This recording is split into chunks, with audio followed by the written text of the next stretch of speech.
పక్షమున యుద్ధము చేయను, మీరు ఊరికే ఉండవల్లని ప్రజలతో చెప్పింది. దేవునికి స్తోత్రం.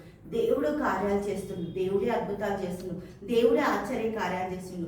అక్కడ ఫరో సమీపించిన కొద్ది వాళ్ళకు వస్తున్న భయాన్ని కూడా దేవుడు వాళ్ళకి ఒక మార్గాన్ని చూపిస్తుండు.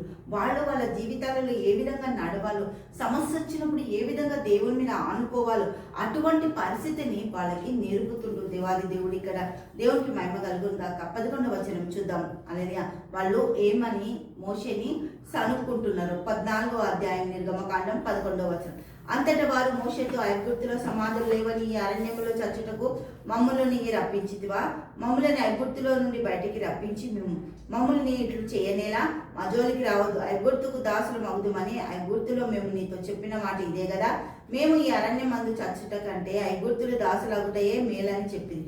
అందుకు మోషే, భయపడుకుడి, యెహోవా మీకు నేడు కలగజేయి రక్షణను. మీరు ఊరక నిల్చుండి చూడుడి. మీరు నేడు చూచిన ఈ ఐగుప్తులు ఇక మీదట మరి ఎన్నడూ ప్రవక్త ప్రవచిస్తుండ, అక్కడ ప్రవచనం నెరవేర్చబడుతుంది. ప్రవక్త ఎంత చక్కగా మాట్లాడుతుందో. మోషే అక్కడున్న పరిస్థితులు అన్నిటిని కూడా వాళ్ళు వచ్చేసరికి ఏమైపోయారంటే ఊరికే నిలబడి చూడండి, యుద్ధం యెహోవాది. దావీదు కూడా దేవునికి స్తోత్రం.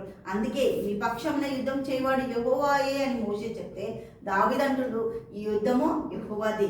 దావీదు గొల్లాతను జయించడానికి నిలబడ్డాడు. దేవుడికి మహిమ కలుగును గాక.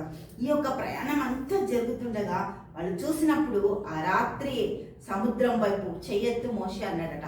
21వ వచనం చూద్దాం.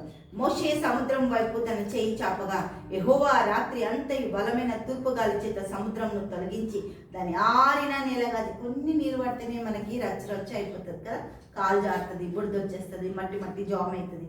కానీ అన్ని సంవత్సరాల నుంచి ఉన్న ఎర్ర సముద్రం ఆరిన నేల అయిపోయిందంట. నీ ప్రతి పరిస్థితికి, నువ్వు పడుతున్న ఇబ్బందికి, వేదనకి దేవుడు ఒక మార్గం ఏర్పరచబోతుడు. అది ఎవ్వరికీ తెలియదు, ఎవ్వరు ఊహించలేరు. దేవునికి స్తోత్రం. దేవుడు కార్యాలు చేస్తున్నాయి అన్నీ కూడా అద్భుతమైన, కంటికి కనబడి చెవుకు వినబడి నీకు ఒక ద్వారం దేవుడు తెరవబోతుంది. మూసుకుపోయినాయి అన్ని ద్వారాలు, ఏం పర్వాలేదు. దేవుడు ఒక నూతన ద్వారం తెచ్చి నీ ప్రయాణం అంతా సునాయాసంగా సాగజేస్తుంది. దేవుడికి మహిమ కలుగును గాక. హల్లెలూయా. తండ్రి యేసునికి స్తోత్రం. గొప్ప అద్భుతాచరకారాలు చేస్తుంటాయి. నీ బిడ్డలను దీవించి ఆశీర్వదించి కృపను అనుగ్రహించి యేసు నామములో ప్రార్థిస్తున్నాము తండ్రి. ఆమేన్, ఆమేన్, ఆమేన్.